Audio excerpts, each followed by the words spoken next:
Good morning, good afternoon, and good evening from wherever you're joining us in the world. My name is Krishan Wright. I am the host of the Black Sit Global podcast. But in tonight's capacity, I am serving as moderator for this incredible celebration for Women's HerStory Month with pocstock. And we have an illustrious panel of amazing trailblazing women, and we are talking about shattering ceilings. So we want you to feel our energy, and we want you to give energy right back to us. So please grab your phones, devices, whatever you have, use the hashtag shattered ceiling. Let them know that we are breaking ground tonight. So I am so excited with that to introduce our amazing and incredible panel, starting with Antonique Smith. She has made waves in Broadway, television, film, and the music industry. And she is a versatile Grammy nominated artist, receiving a nomination for Best Traditional R&B Performance at the 57th Annual Grammy Awards. Antonique is an actress, singer, and writer. She is most famous for her starring role as Faith Evans in the movie Notorious, where she received rave reviews and was praised by critics, including Jeffrey Lyons, who called her one to watch. From there, we also have Dee Marshall.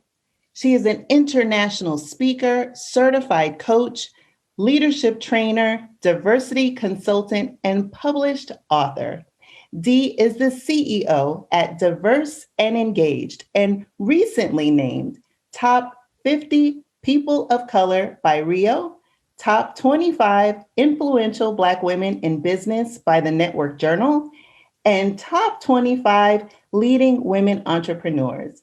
She is also a Wall Street alum who trained million-dollar producers at top financial services firms and is a contributor at Essence Magazine, Black Enterprise, the New York Times, and others.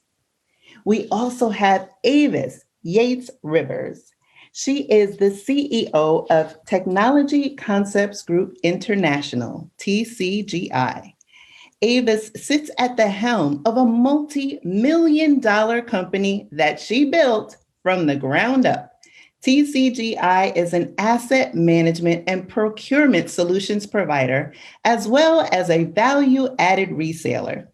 In 2017, TCGI was deemed the third fastest growing women-owned business released by the Women Presidents Organization, a New York-based company advocacy and education group for women entrepreneurs.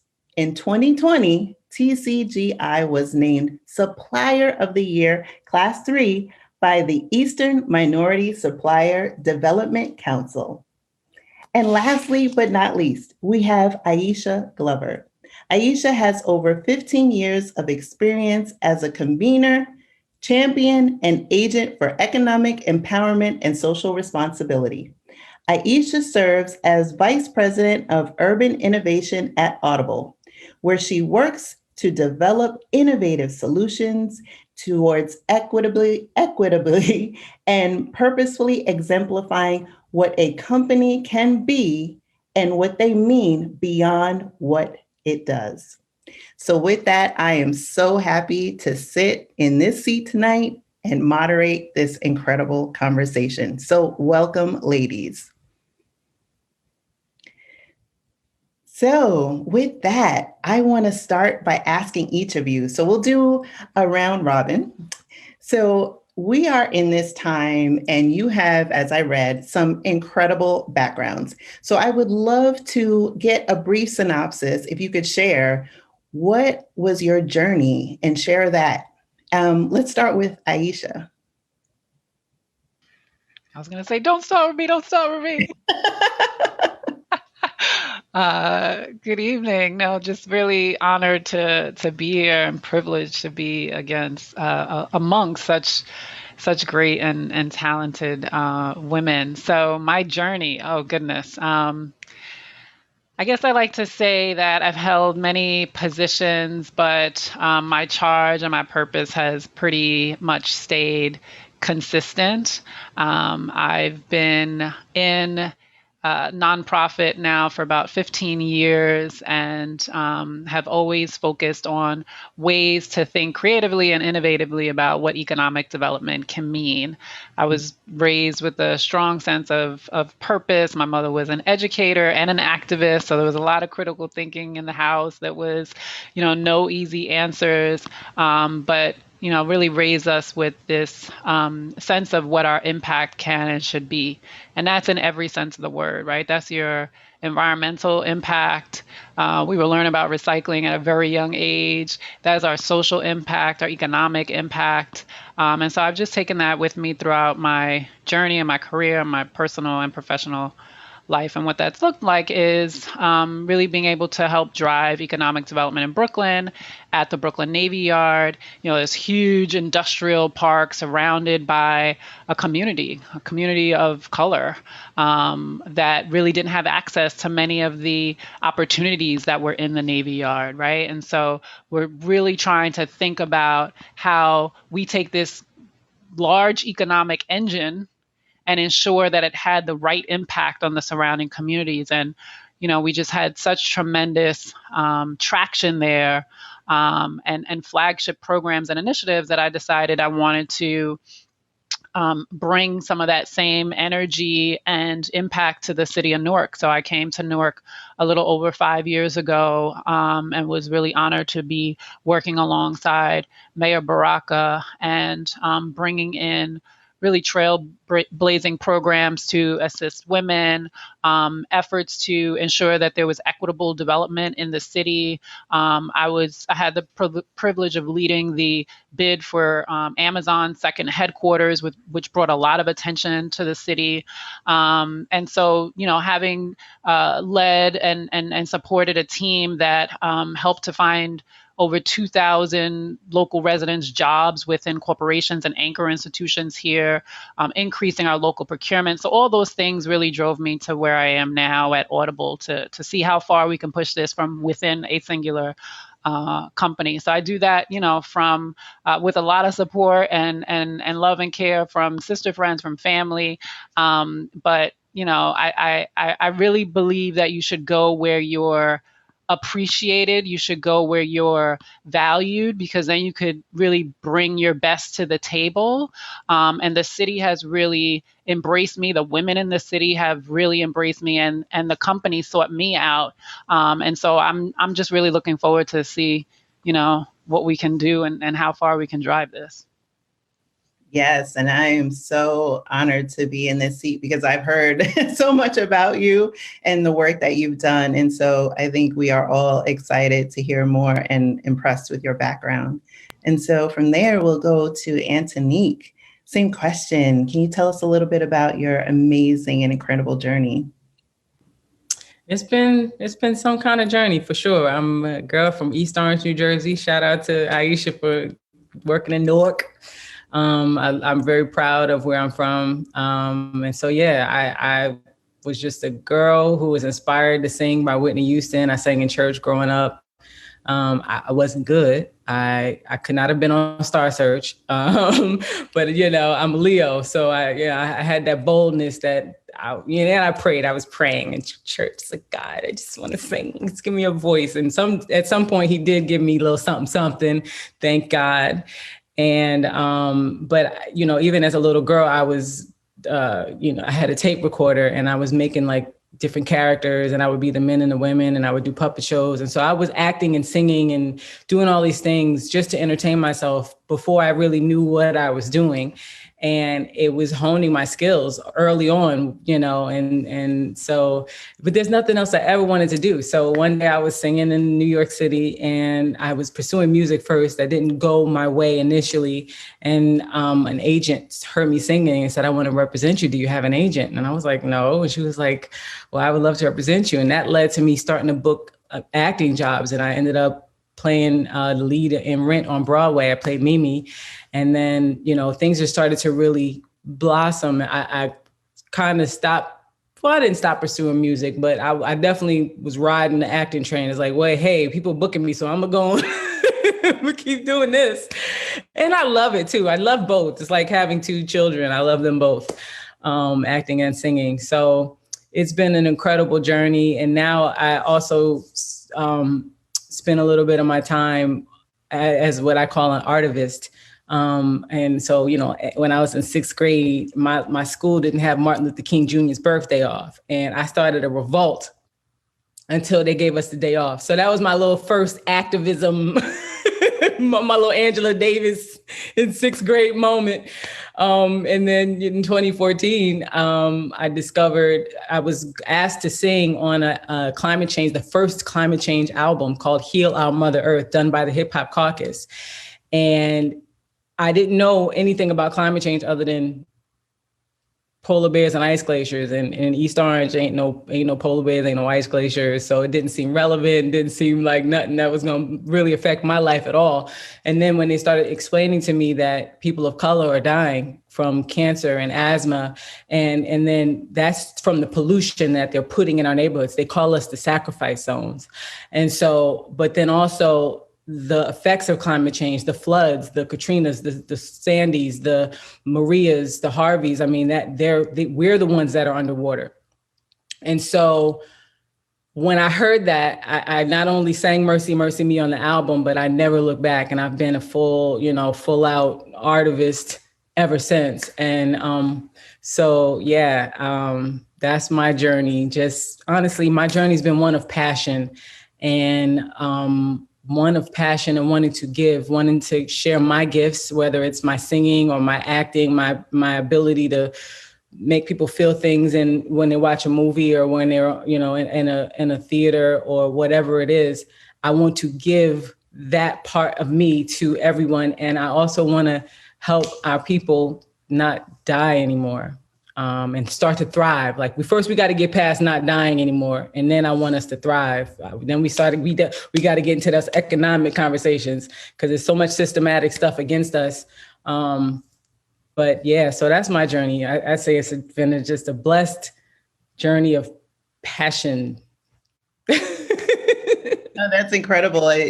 It's wonderful to be. And I think what the common thread of each of you is that you are multi-passionate and it has led you to different points in your path. So thank you so much for the introduction and for being here. And so with that, I'm going to move on to Avis. Please share with us your incredible journey. Thank you so much, Krishan. And wow, I'm already excited and activated about just hearing the journeys of these two incredible women and who I don't know, but now I do. And we're friends in our heads right now, and hopefully we'll get a chance to connect. Dee Marshall, of course, I've loved for many, many years. And so it is truly an honor to be amongst you all this evening. I am Avis Yates Rivers. I am the founder and CEO of Technology Concepts Group International. My journey started as a colored girl growing up in Queens, in the Bronx, in Manhattan, right? We were New York City raised. I wasn't born there, but my parents, who are really the heroes of the story, as very, very young people. I think my mother had me when she was 19. I was third, and she went on to have 3 more. But as very, very young, uneducated people dared to move up from the South. I was born in Augusta, Georgia, and when I was 1 and moved to the Bronx because they wanted and felt that there was a better life for their children up in the big city. But the courage that it must have taken for them to do that. They didn't have jobs. They didn't have an education. And so they just continued to persevere. And my father continued his educational pursuits and went on to do great things for the New York City Board of Education. But it's important to understand that was my beginning. We were on public assistance. We were a large, close-knit family. My father did a lot of preaching in the church. And when I went to college, I went to New York City, a school in New York City, because it was either community college or no college at all for this woman here. So started there and continued my college pursuits in New York. I did 3 internships at Exxon Corporation. Yep, that Exxon. Before it was ExxonMobil. Yep, the largest corporation in the world, #1 on Fortune 500 for forever. And they had a strong presence in New York City. And so I did 3 of my internships there, and then they hired me upon graduation. And so it was just, it was just the next thing and the next thing and the next thing. I realize now as I look back that I've never interviewed for a job, nor have I ever written a resume, right? So we all have these different paths that we take. And Exxon prepared me very well. It was so large and diverse as far as its holdings that I was able to work in a variety of departments, of business units. But it wasn't until they formed this technology solutions division in 1980. I'm not going to say another year in this journey, but in 1980, they formed this technology division and suggested that I go into that company and sell, because prior to that, I was now in an HR role, and I was responsible for the orientation of all new employees, including all of those technology folks that they brought on. And so I just kept hearing this, you need to be out there selling, you need to be out there selling. And so I said, okay, put me there. I did. And the rest, as they say, is history. I finally found my niche. I found something that I truly loved. I took to technology very well. And I was also able to understand how it could help others in the pursuit of their jobs. And so I was a salesperson now, trained very well, rookie of the year, wasn't expected to succeed in sales because of a standardized test that I didn't do well on. So much for those, but we're not going to talk about that tonight.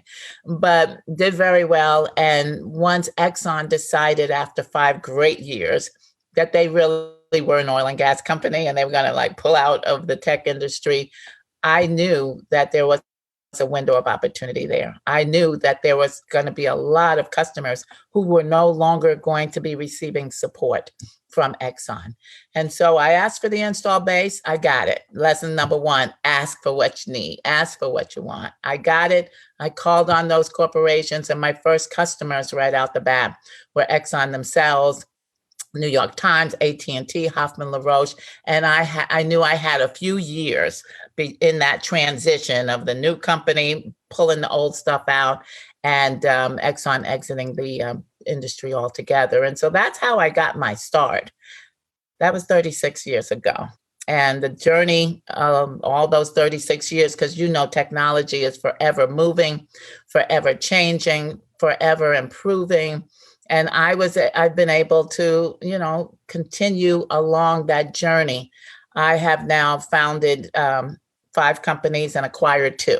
So I'm what you consider a serial entrepreneur. This company that I'm running today, I founded in 2008 with the acquisition of a spinoff from Bank of America to get into the equipment leasing business. Today, we support major corporations all over the globe in areas of spend management, helping them to spend the money that they're spending more wisely, more effectively. Software license management, a huge challenge for most corporations who are managing millions of licenses, as well as contract renewals management, support agreements management. And then in 2018, at the end of the year, I acquired another company, and we now provide the technology solutions for our corporate customers as well. So whether it's data center, end user support, end user compute, cybersecurity, cloud, we now are able to deliver those technology solutions to our customers. So that's where I am today. But I'm also an advocate and passionate about making sure that I use my voice on behalf of others who have none. And so I've been actively advocating for the increased utilization of minority and women-owned businesses, and for the last 15 years for the increased utilization and participation of women and people of color in the invention of technology, because we're missing out on a whole lot of voices at the design table. And so that's my personal mission. And I'm just very excited about having the privilege to do both, employ people as well as advocate for people at the same time. That's remarkable. And as you mentioned, we as Black people over-index in technology in terms of consuming technology, but not at the design table. So being at the table is so critical to this journey. And as someone who is from the Bronx as well, hey. So thank you so much, Avis. And now moving on to Dee.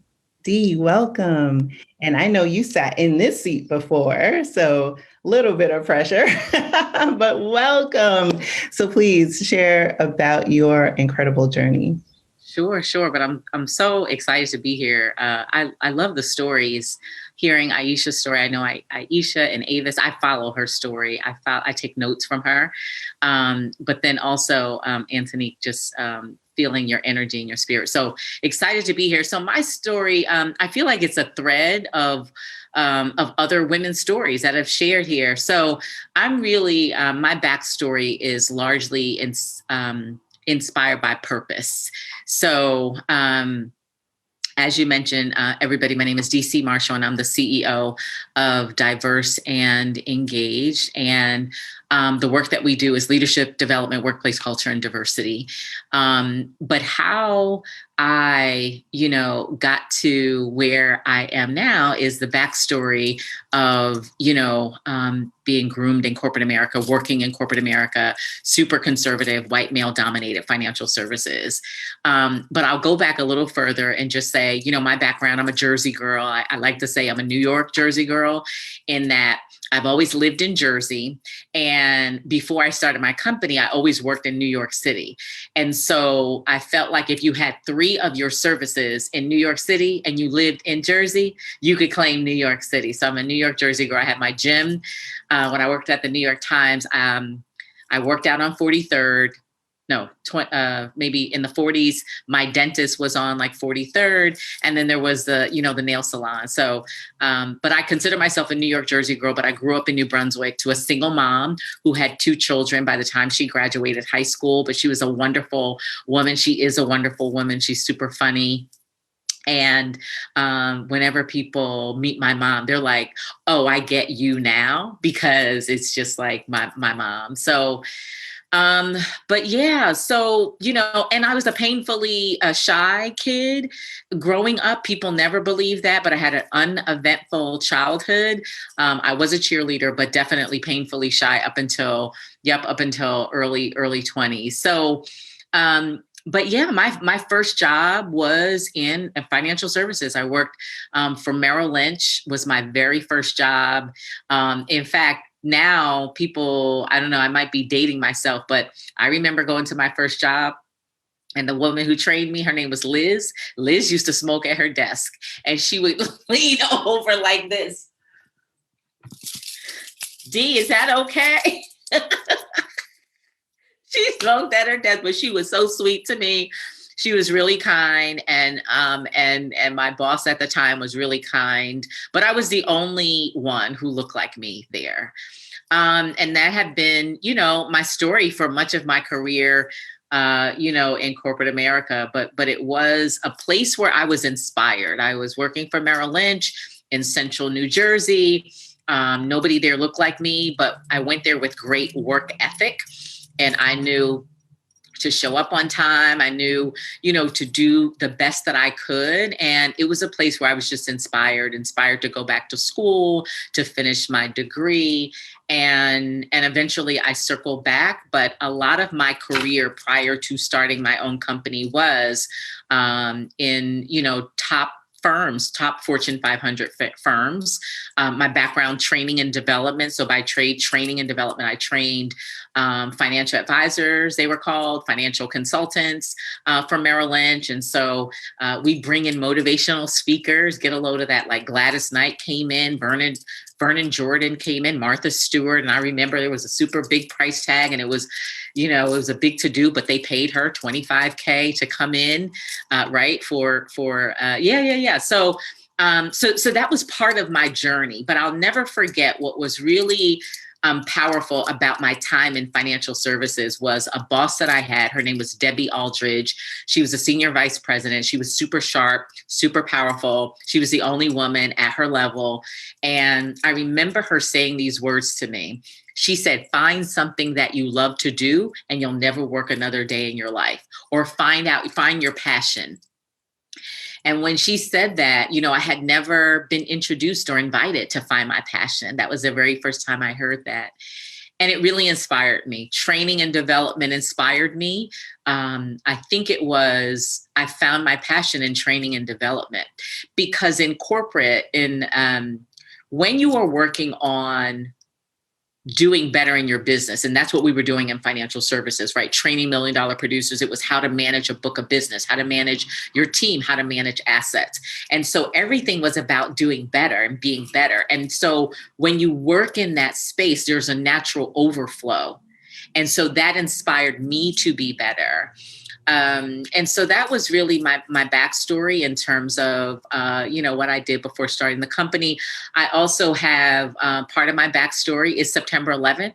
So, I worked on Wall Street on September 11th. I have a story of down 33 flights of stairs at One New York Plaza, which was right by the South Ferry, which was right next door to where my sister girlfriend Aisha was sitting at 55 Water, I think, at JP.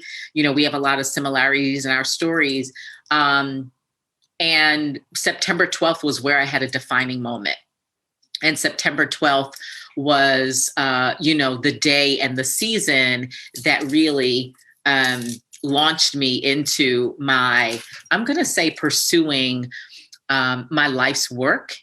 And so that is really how I got here. I'm an accidental entrepreneur. I didn't plan to be an entrepreneur. I did not plan to run a business. I had no idea how to run a business. I had no idea. I barely, was responsible enough to manage my checkbook. I talk about the stories of, culturally how women and even sometimes women of color and Black women in particular, we have the challenges around money and numbers and finances and such. So I'm an accidental entrepreneur, but how that started was September 12th. I made a definitive decision to pursue meaning and purpose for my life. And that really got me here to Diverse and Engage in the work that we do at Diverse and Engage, all inspired by purpose. I am now an intentional business owner. I've had many amazing, I take that back, not many amazing mentors, but a few really awesome mentors and people who I take notes from. And Avis is one. So much so, this is a little cutout that I keep in if you could see this, in my planner. And it's the article from Forbes, and it's the fastest growing women-owned businesses for 2017. And this is Avis. And so she's part of my story. And so I'll wrap up by saying, we're having a conversation about shattering ceilings. And so we don't do it alone, right? So we've talked about the backstory, right? About how we're inspired and motivated by passion and purpose and other things, and how our families were great sources. But also, I think how we shatter is we take good notes and we respect and honor those who have created a door. And so while I wrap this up, my company now, Diverse and Engage, I started as a coach and producing events because I worked on Wall Street and I saw that there was so much available in New York City, but there was not as much available here in New Jersey, particularly in central New Jersey, for women and for women who look like me. And so I started with an event many, many years ago.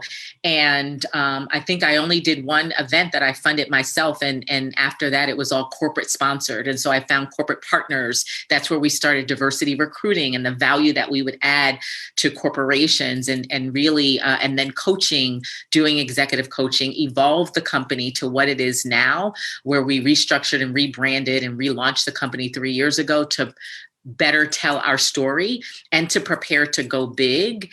And that's where we are now. We are going big. I'm taking good notes from Avis and our clients.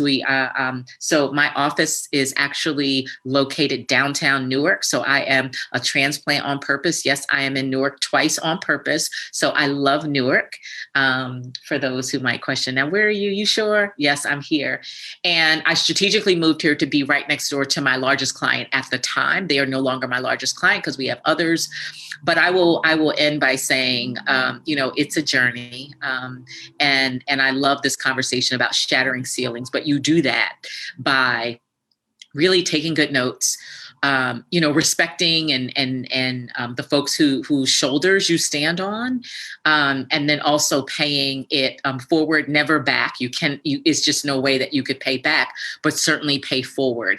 And we do that in our private public partnership. So my company, we have give backs. We sow big and great to our level into the community. Even in the city of Newark, a few years ago, we made an initiative or made a deposit into the city by investing in an organization called Black Femme to support underage girls of color to talk about or to teach them net worth.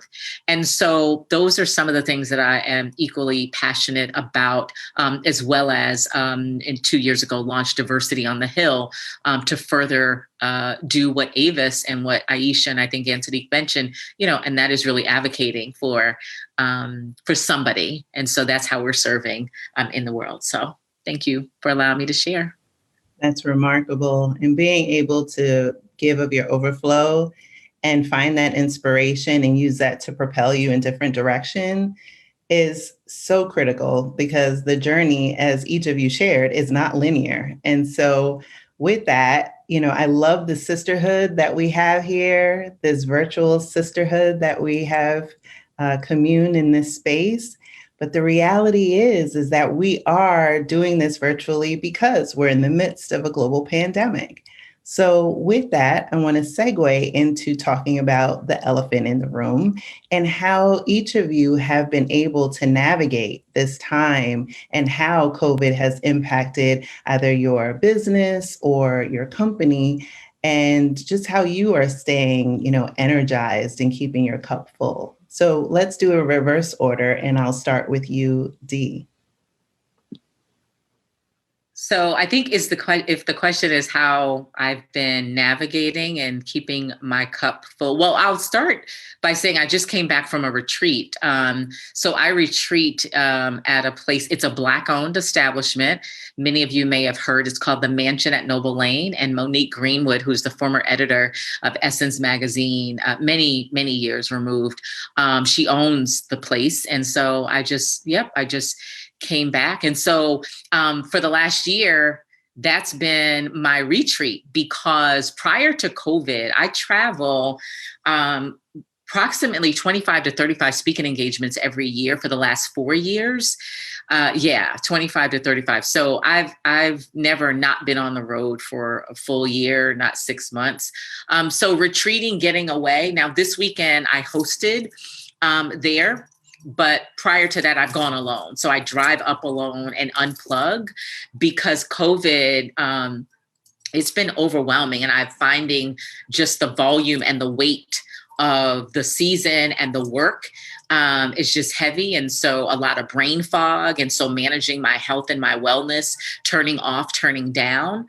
So that's been how I've been managing health wise, staying connected with my loves. We use what do you call it? Like Alexa, that video thingy. So, video, everybody in my family now has video, but we're maintaining distance. And from a business perspective, however, my company, fortunate and unfortunate, we're in a growth stage as a result of a man having lost his life. So George Floyd having been murdered in my business, because I'm in diversity space, and corporations made, announcements and commitments, and then they doubled down and doubled back on inclusion, culture, equity, belonging. So we're super busy. So just trying to grow with the growth, but also still be really mindful that we're doing good work. We're growing on purpose. We're not accepting every opportunity, but just really being thoughtful and intentional. And then still thinking about scaling. Right. I think in the spaces where I take good notes from these powerhouse women like Avis is not getting caught up in the growth and the, the number, the bottom line, but no, let's look at the long term. Like certainly this is a moment and there's a season, but what about the long term? So definitely, trying to stay healthy and well so I could focus on scaling the company beyond this season. So. Yes. And thank you for that. And so Avis, I'll ask you the same question. How have you managed through COVID, either your business or even, personally as you navigate this season that we're in? Yeah. It's a good question because I think that we're all working way too hard. There's no separation anymore because we're not commuting and traveling. And I'm 100,000-mile-a-year girl myself, globally. And so because I'm not, running through airports and, hotels, and even my office is in New Jersey, hubby and I chose to move down to Hilton Head 3 years ago. And so glad that we did because, it's just nicer. It's just warmer. We don't really have a winter and we just got tired of the Northeast winters. And so being here has really been beneficial because for those who know me, I am an avid golfer. And so that had never shut down. The only thing that changed was that we couldn't share our golf carts. So we still go out in our individual golf carts, but my ability to hit something is very, very necessary. It is so critical. When I don't play for a while, for whatever reason, I know that it affects my mood. So I'm trying to, it's hard for me right now to unplug because we more than doubled business during COVID year. And like Dee says, right now, being a Black woman-owned business, it's very in vogue. And so we're getting a lot of inquiries, a lot of opportunities. We've won a tremendous amount of new business that we haven't even ramped up yet. And so I need to hire and plan and do resource planning and all of that. And so what I'm finding is that my personal time has become less and less, but because I live in this vacation resort area, I'm able to get out and sit by the lagoon or by the pool in the back or go to the gym. These amenities are all still very open for us, whether it's walking in nature on our nature trails or going to the gym or hitting golf balls. All of that has really helped me to stay physically fit and healthy, but also to stay sane. Now, hubby and I succumbed to COVID-19 last year, and we had it bad. We don't know where it came from, but it got into the house. We didn't even know we were sick. I'm taking his temperature. He's an old Marine Corps Vietnam vet. He don't get sick often, but he just didn't look right. So I'm taking his temperature, no temperature. And then at one point I put the thermometer in my mouth and it was 103.5. And I'm like, what? I don't run temperatures. And after a couple of days, it would not go down despite the amount of Tylenol that I took. And so, I had to go in and go for treatment. We celebrated our 20th wedding anniversary in bed. Happy anniversary to you. We could not move. We were in fetal position. But thank God we live in this community that we do, that our neighbors surrounded us. We had hot meals put on our porch every night or every 2 nights. People going to the grocery store. What do you need?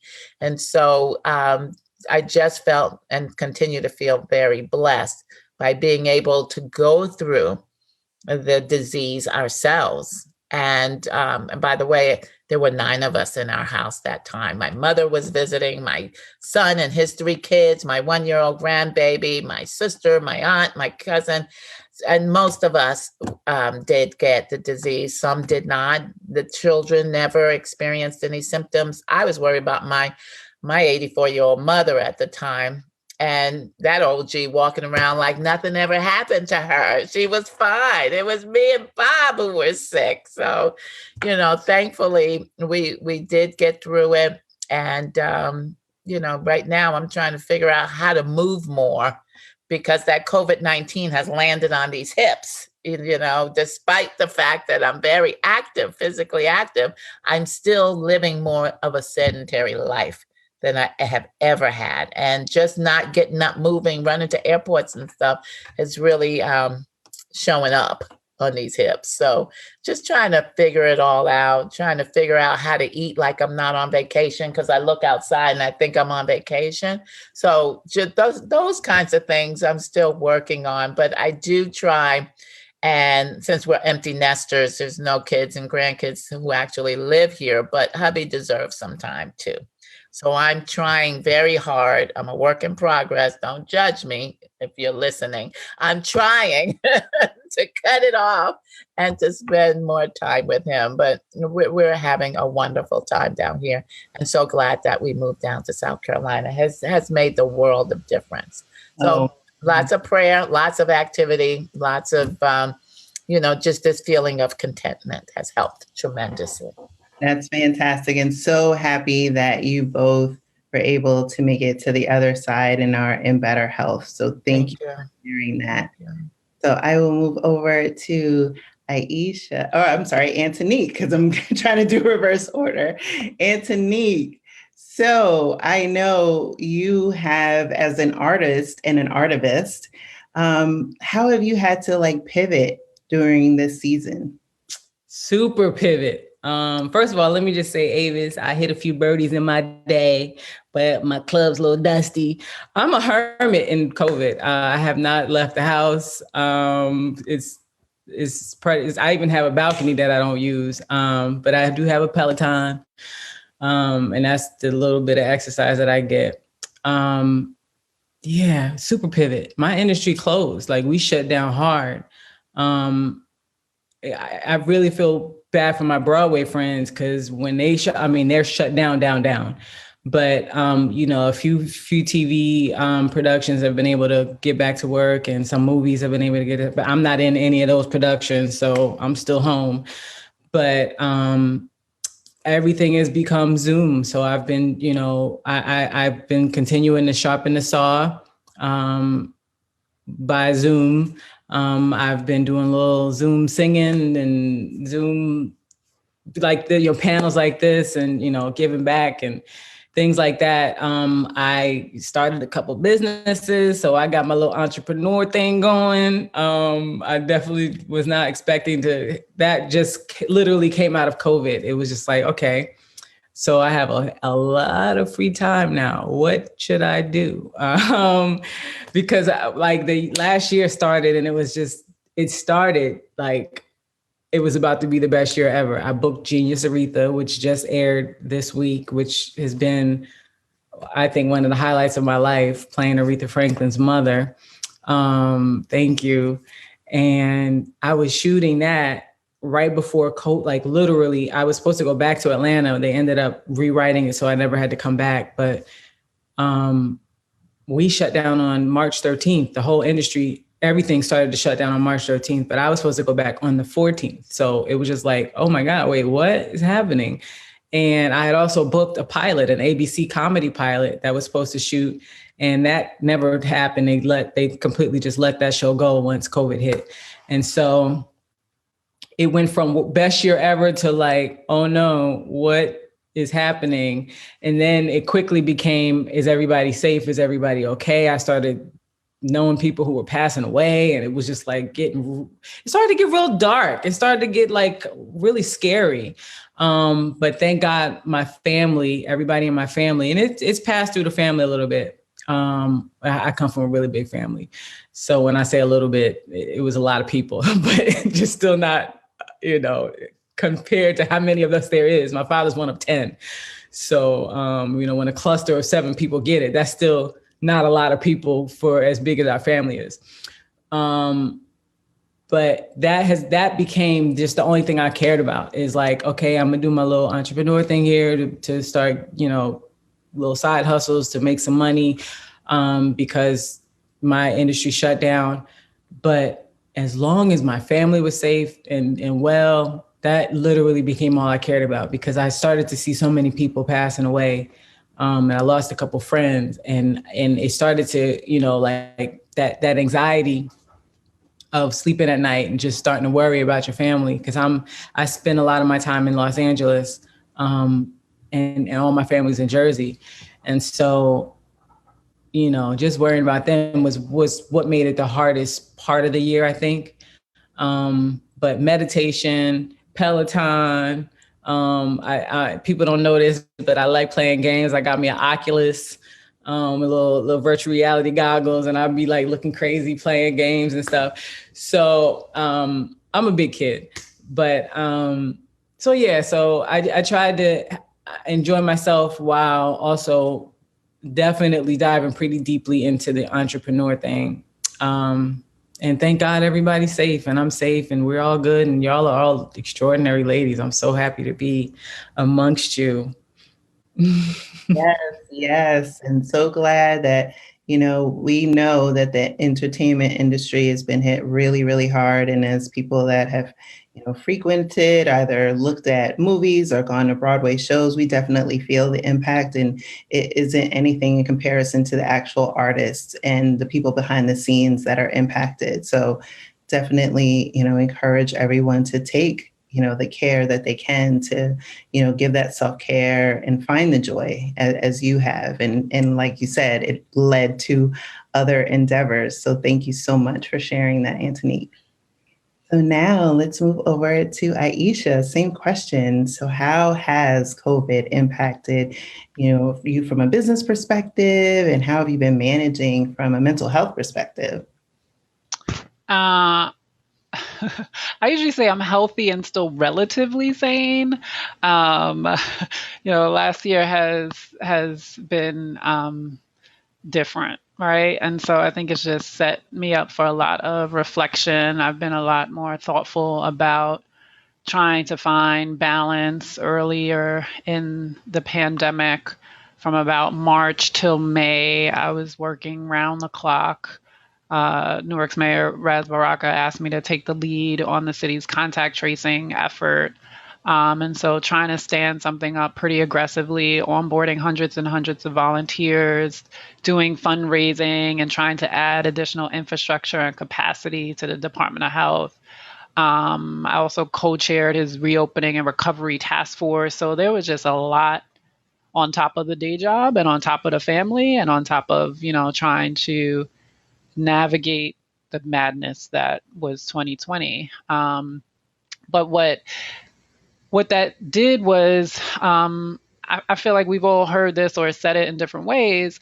It just revealed a lot of what was already there, right? Personally and professionally. And that's what really pushed me to just be a lot more reflective and intentional about my days, my hours, my time, my work. I made a major career change in 2020. I joined the private sector in October, and that was after a pretty trying year. And there was a bunch of reasons why I decided to accept the offer, but my industry was also really dealt a blow, and that was a big part of it. So thinking about what the future of economic development would look like, thinking about what it would mean to run a nonprofit and try to fundraise during this, this current climate that we're in, relying on corporations for donations. It was just hard for me to see the forest from the trees and see what the future would look like. And more personally, to see how could I really continue to have an impact on the city if there's so much uncertainty, right? And so as much as this was a public health crisis, this is really also going to be a much longer economic crisis. And when you're in economic development, it just felt like such a huge blow. So I had this opportunity to come to the private sector by, the fastest growing employer in the entire city of Newark, which is a subsidiary of one of the top 3 companies in the entire world. We're an Amazon subsidiary, right? And so there's like, wait, this company that's headquartered in the city that's willing to really put some resources behind thinking about what their economic impact is. Audible was very intentional about moving to the city of Newark in 2007 and wanting to be part of the Renaissance.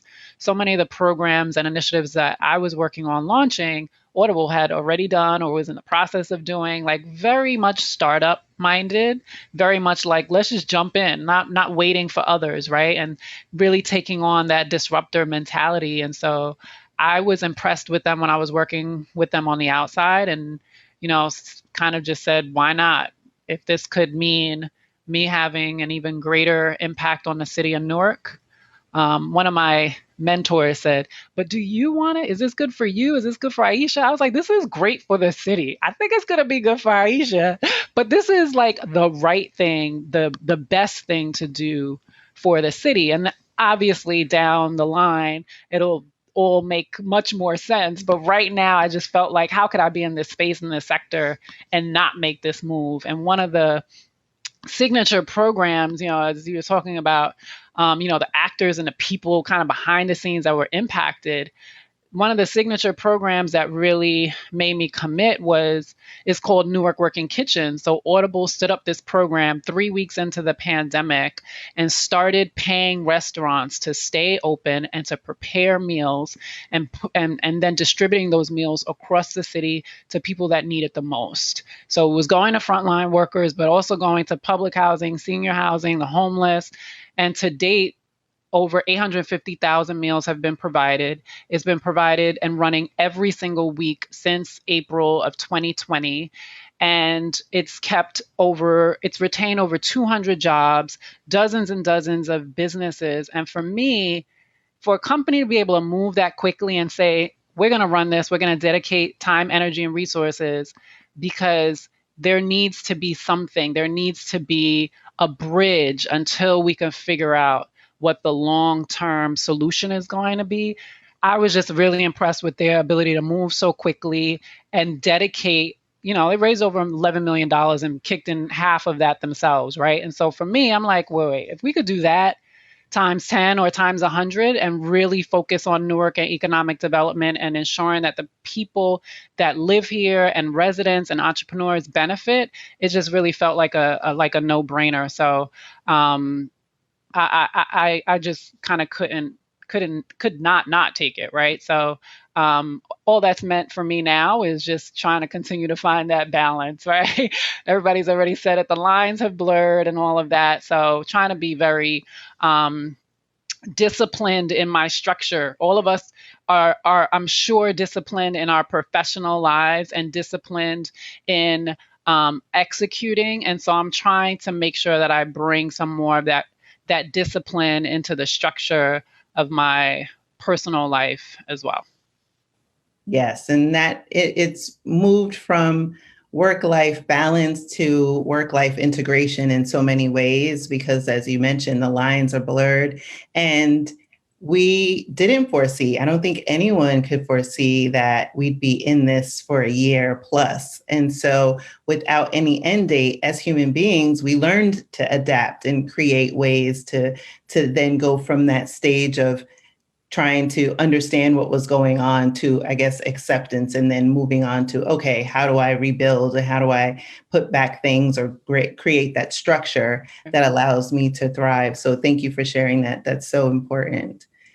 So I have a question, and in the interest of time, I'm going to be more pointed and also ask each of you to keep your comments brief, but I do want to piggyback to Antonique and her comment about being an artivist, because I think there is a common thread with each of you, is that you've been trailblazers in your respective industries, but there's also that social component, or beyond that is just thinking beyond yourself and what your contribution means to the world around you.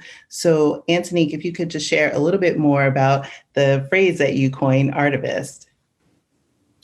I can't take credit for the phrase. I don't know where I got it from, but it wasn't, I didn't create it. I heard it somewhere and I was like, oh, that's what I do. But it's literally just a person who's in the arts, whether it's, music or some form of making of film or television or writing or actual art, like physical drawing art, some form of art combined with activism and just in wanting to share a message and inform people and inspire people to either believe something or understand something that they didn't know or join a movement that they are not a part of. That is what an artivist is combining art and activism. And I started with singing. That was my initial contribution as an artivist. And it was singing in the environmental justice and climate justice movement.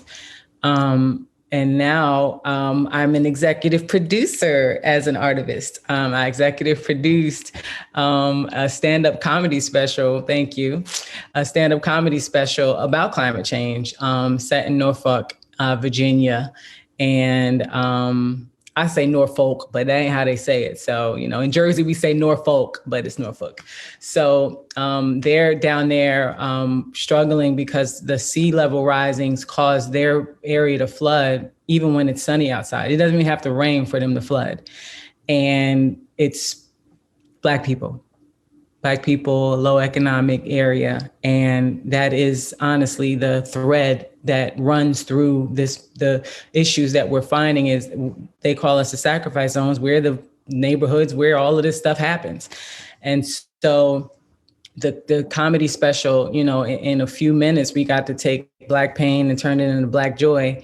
And so, that was like a different form of artivism for me. I say a little something before the comedians come out on, in the show. But, that was like a different form of artivism for me. And I look forward to doing so much more. I think, and I'm hoping to inspire other artists in whatever area that their art is to be an artivist, to, whether it's, Black Lives Matter, which I feel is pretty much what I'm doing. It's just it's not about necessarily, although I do advocate for us not getting shot in the street by, unarmed. That's ridiculous. But, even a lot more of us are dying from cancer and a lot more of us have asthma than even that particular issue. So it's a Black Lives Matter issue that I'm fighting. And so, the artivists, please, folks, the arts, if you're in the arts, use your voice, use your platform, use your art, your actual art. If you're a writer, write it. If you're a singer, sing it. Marvin Gaye, the song I sing the most is Mercy, Mercy Me. People didn't even like Leonardo DiCaprio. I sang it one time at BAM in Brooklyn. And Leo was in the front row, which almost threw me off. I almost forgot the words. Because I wasn't expecting to see him. I was like, Lord. And then afterwards, he said, are those the real words to the song? And I was like, yeah, because I think we've all heard it, but I don't know if any of us really were listening, because what he was talking about over 40 years ago, he was a prophet. It's worse now than when he wrote it. So it's so important, and there used to be a lot more artivists back in the day. Marvin is definitely one of them. Stevie, I got to play the mother of one of them, Aretha Franklin. She was such an artivist because she did. Her whole Young, Gifted, and Black album, like she really made a point in doing quite a few things. And you'll see it in the show if you watch the show on Hulu. That it was important to her to use her voice, to use her platform, to even use her money. She went around in a few different ways. She attacked it in a few different ways. So yeah, it's important, man. And so I love that these ladies, y'all not artivists, but you're activists. And it's important, everybody, because we need all hands on deck. We have so many issues in our community. Obviously, it's been like that since slavery, since they brought us here. It's been hard for us because they've done everything they can to keep us down. And we are just so ooh, Black people, we're just so amazing. That's why they can't hold us down. That's why we're the best, we're just amazing. So we need to continue to lift each other up and fight for each other. And, we, as amazing as we are, and as many glass ceilings as we've broken, there's still, it's still not equal. We still have so far to go. So, so artists, stand up with me. Come on, use your art. Yes. And, it's your art, whatever platform that you have, use your voice to spread knowledge, to empower, to engage, and inspire, because that will lead the next person to be a change agent wherever they are, in whatever sphere of influence that they have. So I'm going to move over to some questions that have come in from our wonderful audience. So we have do you mind if I jump in really quickly? Because I think it was so powerful what Antonique said. And because we're talking about shattering glass ceilings, what I think Antonique mentioned, we're all artivists, meaning we all have the responsibility to use our platforms. And so before we move forward, I think what is powerful is we've just come out of an all hands on deck season, right? So in 2020, let's talk about the election and how it is shattering glass ceilings. Kamala Harris shattered cement and glass. But to Antonique's point, and because we're celebrating women and even Black women made that happen, right? And how Black women made that happen was what Antonique is saying. It was all hands on deck. People, whether you were in business, whether you are in entertainment, whether it is you had a platform and you were an athlete, it was an all hands on deck. And I think it's a great point to sort of highlight here, because we're talking about shattering ceilings and how we shatter. And then now this new norm of pretty much if you have a platform or whatever you have, you now have a responsibility to use your platform to advocate for our people. And I want to say last year, I've never been so proud of our people. I've never been so proud. So in the best of times and the worst of times, when I tell you I have never been so proud of what happened in the worst of times in the pandemic, to see Black people and Black women step up. Faith leaders stepped up, athletes stepped up. So again, as we talk about shattering cement and ceilings and how it happens, so let's just look at Black women in the White House. That happened as a result of leveraging our platforms, all hands on deck. It is no longer somebody else's job. If we are business owners, we had a responsibility in supporting and helping to shatter.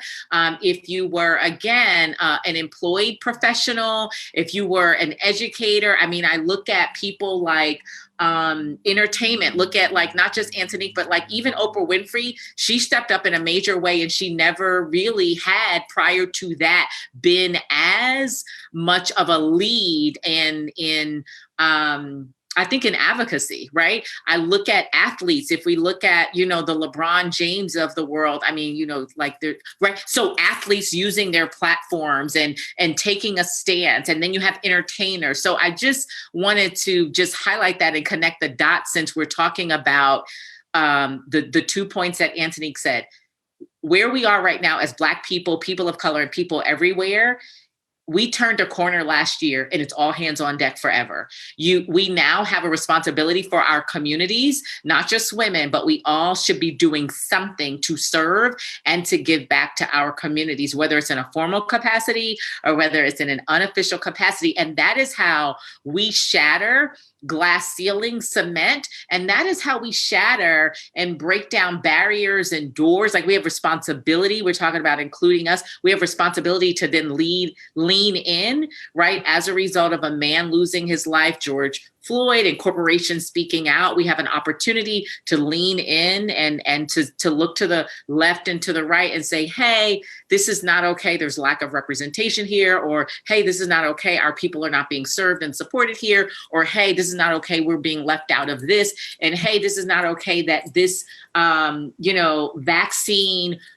center or location is not in my community. So I just felt like there's so much of what Antonique said that connects the dots here about shattering glass ceilings, right? And including us and all hands on deck. So.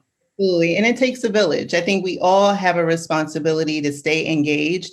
It's not that, we shattered glass ceilings by getting Kamala Harris into the White House and all the hard work that Stacey Abrams and all the unsung heroes had contributed to that happening. It's to stay engaged in the political process, in the local level, in business, and holding people accountable, but holding yourself and those around you accountable for staying engaged. And so whether your platform is something like this, or for me, I have a podcast, or the devices that we carry every day in our hand, we all have the power. Maybe we didn't think we do, but now we know. And so we need to use that to mobilize and move forward. So thank you for that, Build. So with that, I'm going to quickly, in the time we have left, I have a couple questions that I want to ask. So for Avis, so what would you say to women who want to enter or are entering the tech space? Because as you know, we are grossly underrepresented in the tech space, and you are a trailblazer in that industry. So what would you say to a young woman who's starting there? Yeah, good question, because talk about grossly underrepresented. Of all of the tech jobs that are held by African-American and Latina women, we're up to a whopping 4%. 4% in this country of all tech jobs are held by us collectively. And so what does that mean? What it means for our technology is that it will never be as deep and rich as it could be, because our voices are missing from the design of it. And so the way that when I think back to the way that I had to solve problems as a young lower middle class child growing up, how did I solve problems? All of that needs to be included in the design of technology today. And so for young women who are entering the tech space, and by the way, it can come from any pathway. There's no one way to enter the tech space. Remember, I went to community college first, right? There's a lot of Avises in community colleges and a lot of hidden genius in our communities that just haven't had an opportunity to access these high-paying marketable jobs. And so I would say bottom line is you must. It's a responsibility. There's a lot of rewards for doing so. But until we get our representation up, then the technology is never going to be reflective and representative of who we are and how we approach things. So there's so much to say here. I have data out the wazoo about how women should show up, but just know that it is difficult. It is hard. You may be the only one. I can't tell you how many rooms I've been in that I was the only one. Right after my round this morning, I had to jump on a call and they were talking things that I knew nothing about, but it didn't matter. I was at the table and they didn't know that I did not know all of those technical terms that they were spouting out, because I was the only woman on a call of about 12. I was the only woman and the only person of color. And so we have to show up. We have to prepare ourselves. We have to, if you're still in school, you have to take those tough math courses and science courses, and you have to think about engineering. Right. When my son was growing up, we used to sit in church and I would give him little index cards and he would draw an automobile with the hood up and all of these parts that go under the hood exploded and labeled. And I'm like, who did that? He was very young. And he said, I know he did it because he was sitting right beside me. I said, you're going to be an engineer, honey. And he said, no, really, I just want to get my hands dirty. No, not good enough. We need more engineers who can get in there. You can get your hands dirty on the side, but you've got to start designing the technology that we all depend on, and that is so pervasive today. I think what you said is so important because we talked about, being consumers, but not designers. And so it's encouraging our young girls to do everything from learning about 3D printing to understanding code or wherever your entry point is into the industry, but to be a curious learner and whatever lights you up, maybe that is your path in. So thank you so much for that. Yeah. Don't just play that game. Think about how that game was put together and how you can improve upon that game, including you, Antonique, with your Oculus. So I'm going to segue for a second. I'm going to go over to Aisha for a question. Do you mind, just another shameless plug? Shameless plug. Avis has a book, so just get the book. If we're talking about not just young girls, but it's include Avis. What's the title of the book? So we should all go out and see it. Hold it up, Avis. Yeah. Necessary inclusion. Yes. Embracing the changing faces of technology. Thank you, Dee. Yes, thank you for that. Oh my goodness, look at all this. Look at all this. I love it. I love it. So I'm going to move over to Aisha for a question because we talked about a lot of issues and a common thread that we all face and have encountered, either being the only, trying to get a seat at the table, finding your voice.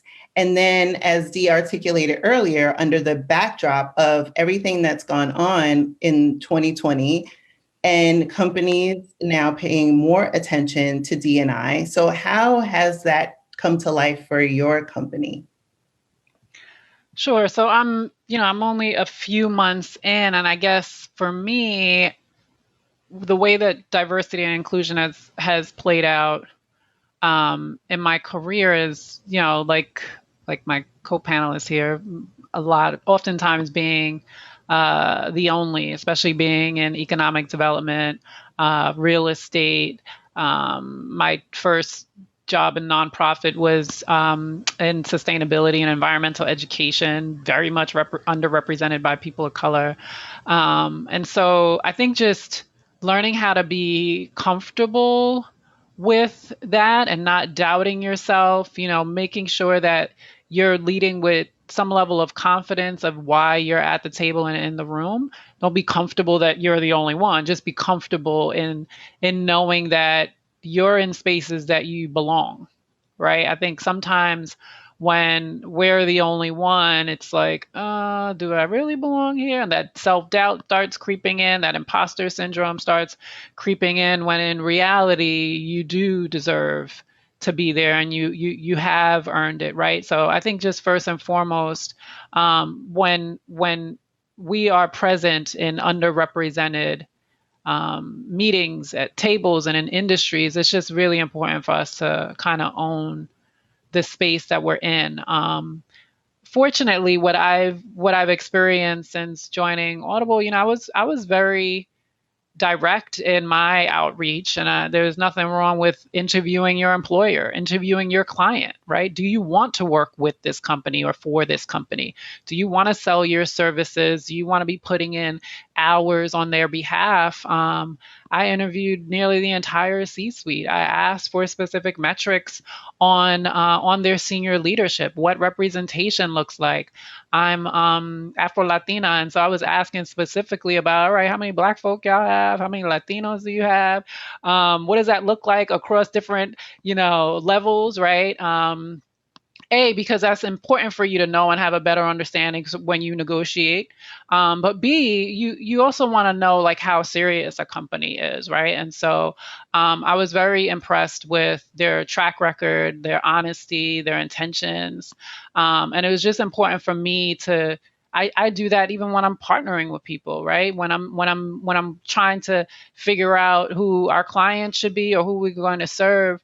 I just like to work with and support organizations that I feel like are ideologically aligned, right? And if you're not there yet, at least be transparent about your intentions, right? And so I think that that's probably the best advice that I can give, that as we're all thinking about what diversity and inclusion looks like, it's not always just the current state, right? Do your homework to understand that, but also like where are you trying to get and why? Is this the flavor of the month? Did you guys just discover that racism existed last year? Or, is there some pivotal turning point and internal commitment that's helping to drive that work or some of the decisions as well? So that's just how I've approached it. I just have to feel like it's authentic. It's not forced. It's not for show. It's not because everybody's hopping on a bandwagon, but there's some connection there, and that's how I've just approached it. I think it's important too, and you hit on that when you're in the seat and you're being interviewed. It's a courtship. It's your opportunity to learn about them and their opportunity to learn about you. So it's not just being passive and receiving these questions and thinking you have the right answer. It really is an opportunity to find out and pull the curtain and find out if this is the best place for you. That's because right. If it isn't, you're not going to be able to show up in the way that you will or need to in order to be successful, in order to thrive, in order to show up as your full, authentic self. So I love that answer. So I have a question that is for you ladies. Would love to hear how in your journey you've dealt with women who don't support women. And what tips would you give to young women coming up to navigate through these types of challenges? I'm sure we at least have one story, but in the interest of time, I'll ask you to keep it to like a minute. So whoever wants to take it. Just quickly jump in. This question annoys the heck out of me, right? For a bunch of reasons, but because when we have when there's a panel of straight men, we don't ask men about men who don't support other men, right? And I think that if we go in with that belief, right, it's just that self-fulfilling prophecy. I've had men that don't support me, right? And there's something about wanting other women to support you. I've been embraced and held up by so many women in the city of Newark. It's been so overwhelming for the 5+ years that I've been here. But that's not to say that there weren't women who didn't support me, but there also weren't men, right? So I just like to be really careful about what we continue to feed and believe and put out there, because all of us have experiences of women who didn't support us. And all of us have experiences of men who didn't support us as well, right? And so I just want to make sure that, I'm like the forever optimist. I believe in people until they show me otherwise, right? And maybe there's a certain amount of me being gullible baked in there, but that's just my heart and my spirit and my intentions. And I do genuinely believe that you attract what you put out. So I don't want to like squash the question or anything, but I never hear those questions asked of men in the same way that the balance question is never asked to men, right? So I just want us to all just be mindful of what it is that we're advancing and what narrative that we play a role in helping to perpetuate. That's great to share, because I think it's just a way to kind of break the construct, since we're talking about the theme tonight being shattered ceilings. It's like, the ceiling wasn't really there. We just needed to not think. It's like the Matrix in my mind. It's like breaking free from a construct. And so I do appreciate that answer. But yes, I think we all have had issues, whether it be with other women or with other men in the workplace. But I think it's just, being focused on knowing who you are, what you bring to the table, and feeling confident. And sometimes you're not confident 100% of the time. And so you'll have to find those areas of interest that give you fuel and propel you forward, and accept and acknowledge. I think there's some disappointment and level of disappointment, but don't let that be your story arc or end of story, is what I would say to that. So, but great question.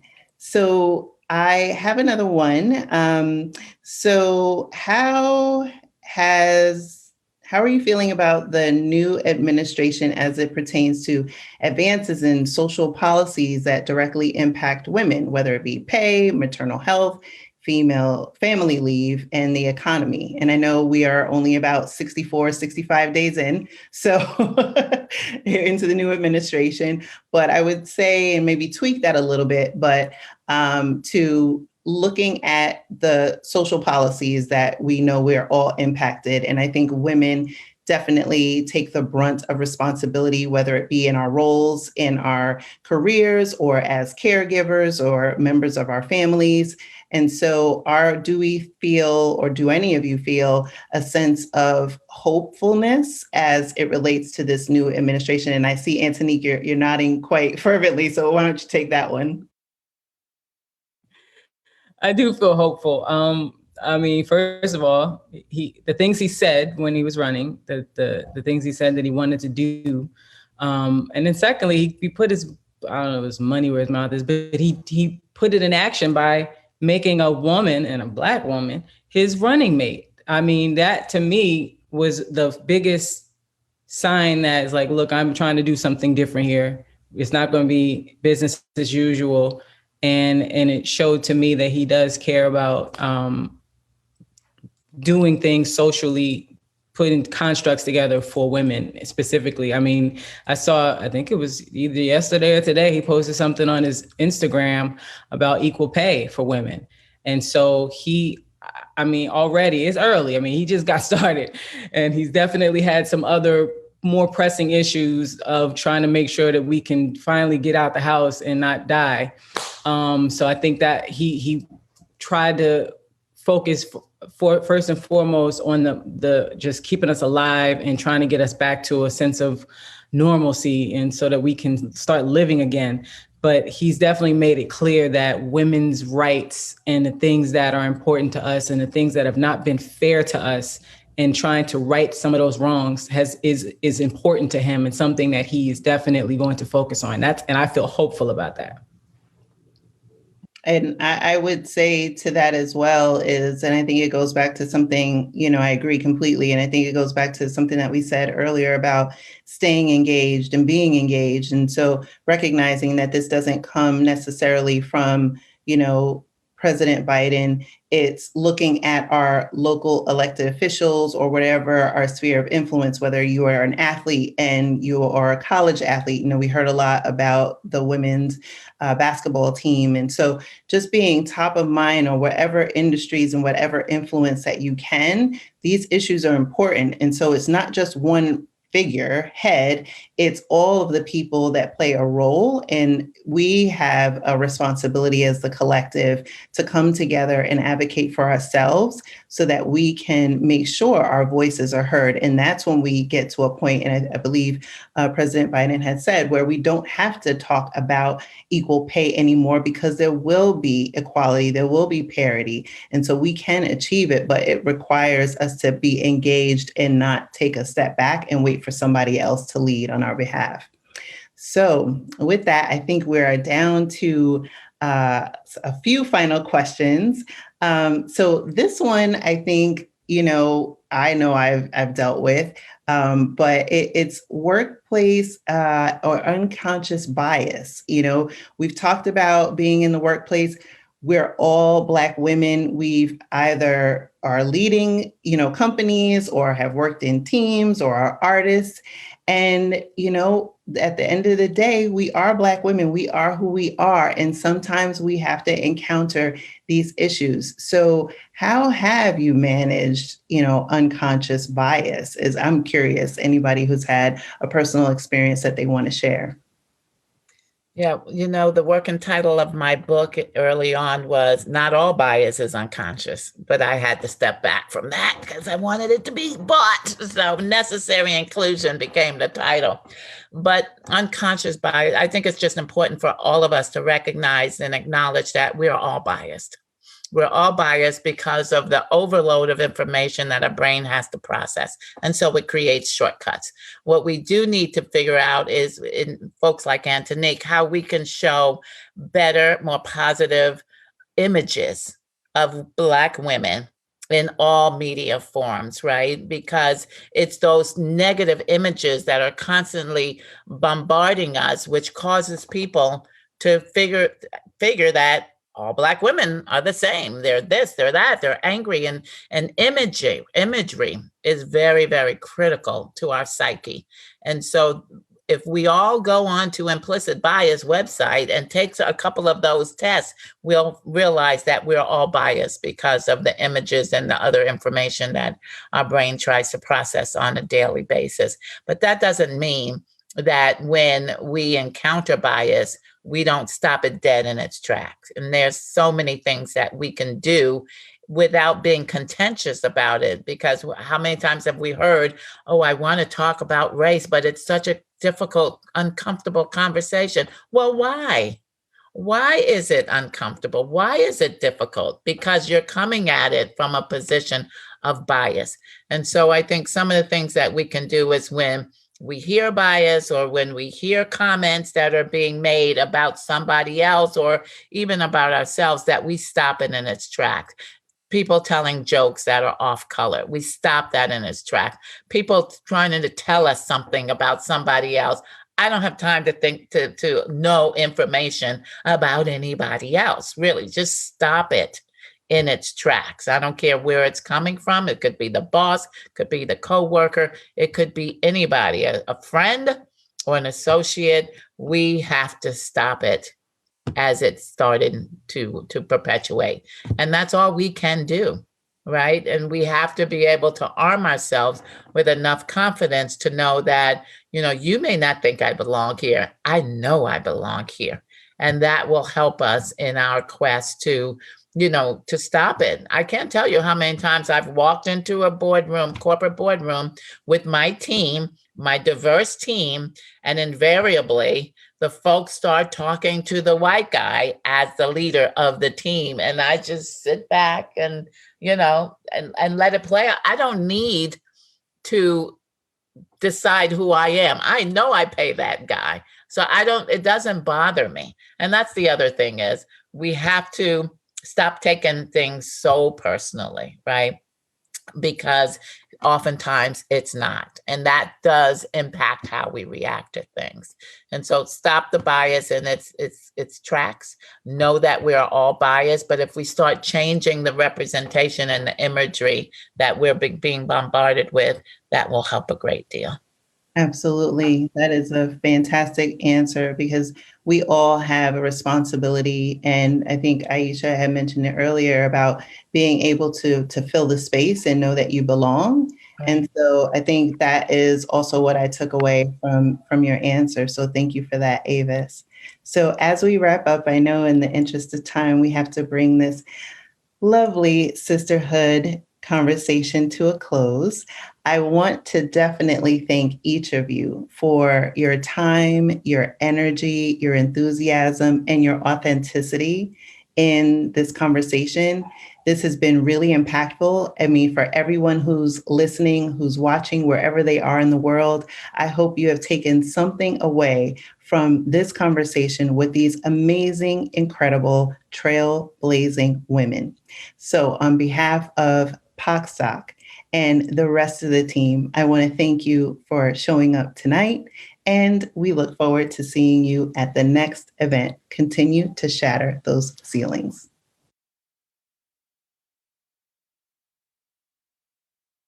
If you enjoyed this video, please give it a thumbs up, leave a comment below, and share. Also, don't forget to subscribe to our channel for more inspiring content.